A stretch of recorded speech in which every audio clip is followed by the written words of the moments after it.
یزید بن معاویہ ابو خالد اموی وہ بد نصیب شخص ہے جس کی پیشانی پر اہل بیت کرام علیہم الرضوان کے بے گناہ قتل کا سیاہ داغ ہے، جس پر ہر زمانے میں دنیائے اسلام ملامت کرتی رہی اور قیامت تک اس ضلالت کے ساتھ اس کا ذکر ہوتا رہے گا۔ یہ بد باطن سیاہ دل 25 ہجری میں حضرت امیر معاویہ رضی اللہ تعالی عنہ کے گھر میسون بنت بہدل کلبیہ کے پیٹ سے پیدا ہوا۔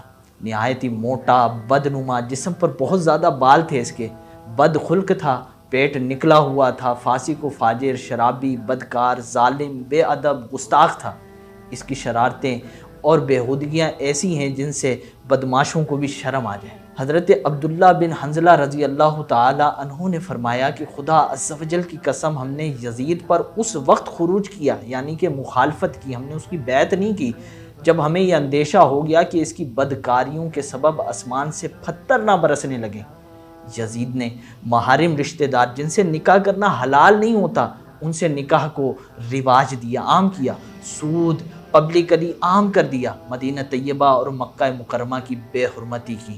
مکے اور مدینے پر حملے کا واقعہ یہ ہے کہ امام حسین کی شہادت کے بعد یزید نے مسلم بن عقبہ کو 12,000 یا 20,000 کا لشکر دے کر مدینہ طیبہ پر چڑھائی کے لیے بھیج دیا، یعنی کہ جنگ کے لیے بھیج دیا۔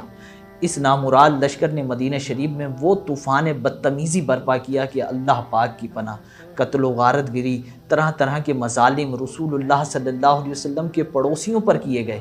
وہاں کے رہنے والوں کے گھر لوٹ لیے گئے، 700 صحابہ کرام سمیت 10,000 سے زائد مسلمانوں کو شہید کر دیا گیا، لڑکوں کو قیدی بنا لیا گیا۔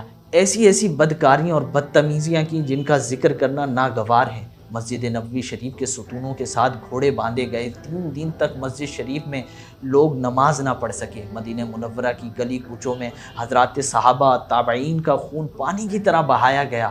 اسی طرح نواس رسول ہی کی شہادت کے بعد مدینے پر حملہ کرنے کے بعد مکہ مکرمہ پر یزید نے حملے کے لیے لشکر بھیج دیا۔ مکہ مکرمہ میں ان یزیدیوں نے منجنیق یعنی کہ پتھر پھینکنے والا ایک آلہ، اس کی جدید صورت آپ لے لیں کہ توپ کے ذریعے پتھروں کی بارش کی۔ اس پتھروں کی بارش سے، سنگ باری سے حرم شریف کا صحن مبارک پتھروں سے بھر گیا، مسجد حرام کے ستون ٹوٹ گئے، کعبہ مقدسہ کے غلاف اور چھت کو بھاری نقصان ہوا اور آگ بھی لگ گئی۔ کعبہ معظمہ کی چھت پر اس دھمبے کے سینگ بھی بطور تبرک رکھے ہوئے تھے جو کہ حضرت اسماعیل علی نبینا علیہ الصلوۃ والسلام کے فدیے کے یعنی کہ بدلے کے طور پر جنت سے لایا گیا تھا، وہ سینگ بھی اس آگ میں جل گئے۔ وہاں کے باشندے رہنے والے سخت مبتلا ہوئے مصیبتوں میں۔ الغرض یہ کہ یزیدیوں نے برائی کا ہر وہ کام کیا، ہر وہ گناہ کیا جس سے شریعت مطہرہ نے منع فرمایا تھا۔ جس وقت یزید تخت سلطنت پر بیٹھا 60 ہجری تھی، جس کے بارے میں صحابی رسول حضرت ابو ہریرہ رضی اللہ تعالی عنہ اکثر دعا کیا کرتے تھے، اللہم انی اعوذ بک من رأس الستین و امارت الصبیان۔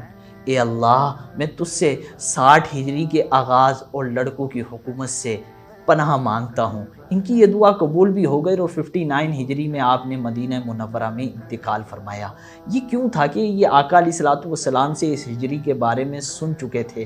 ایک فرمان ہے آقا علیہ الصلوۃ والسلام کا، آپ فرماتے ہیں کہ میری امت میں عدل و انصاف قائم رہے گا، اس میں سب سے پہلے جو رخنہ ڈالے گا اس کا نام ہوگا، یعنی کہ اس کو بگاڑے گا عدل و انصاف کے نظام کو، اس کا نام ہوگا یزید۔